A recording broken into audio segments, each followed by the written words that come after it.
5살 때 전 친척집에 버려졌어요.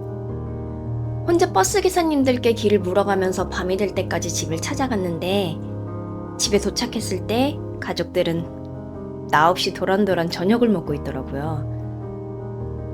그 장면이 아직도 제 머릿속에 한 장의 사진처럼 콱 박혀 있는 것 같아요. 왜 이런 일이 제게 일어났을까요? 그리고 그게 내 우울증의 시작이 된 게 맞을까요? 제 우울증의 시초는 사랑받지 못함에서 시작됐어요. 저는 집에서 사랑받지 못하는 아이였습니다. 태어난 지 얼마 안 돼서 엄마는 뇌수술을 받고 서울의 큰 병원에 오래 입원하셨고 전 할머니 손에서 자랐어요. 그래서인지 엄마는 저와 깊은 애착을 맺지 못했던 것 같아요. 어릴 적 제 귀에 가장 자주 들리던 말은 이런 말이었어요. 아들 하나 있으면 된다 생각했는데 딸이라서 널 지으려고 했다. 아빠가 하나는 더 낳자고 해서 낳은 건데 널 낳은 걸 후회한다. 그래서인지 오빠를 편애하는 게 상당히 심했어요.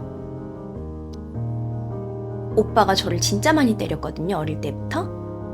근데 그 무자비한 폭력으로 고통받고 있는 걸 보면서도 강하게 제지하지 않고 오히려 제 탓하더라고요. 네가 잘못을 하니까 오빠가 화난 거라고.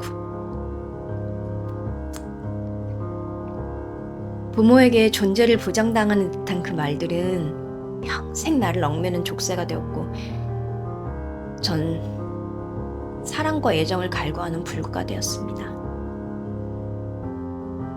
그게 채워지지 않으면 전 언제나 무너졌어요. 어김없이. 물론 나를 아껴주는 어른들도 있었어요. 근데 신의 개입인지 내 운명의 장난인지 아니면 진짜 저주 걸린 아이인 건지 부모님을 제외하고 내가 애착을 형성하던 어른들은 차례대로 세상을 떠났어요.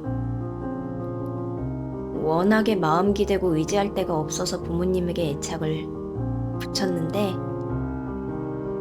그리고 알았어요. 다음 차례는 부모님일 거라는 걸.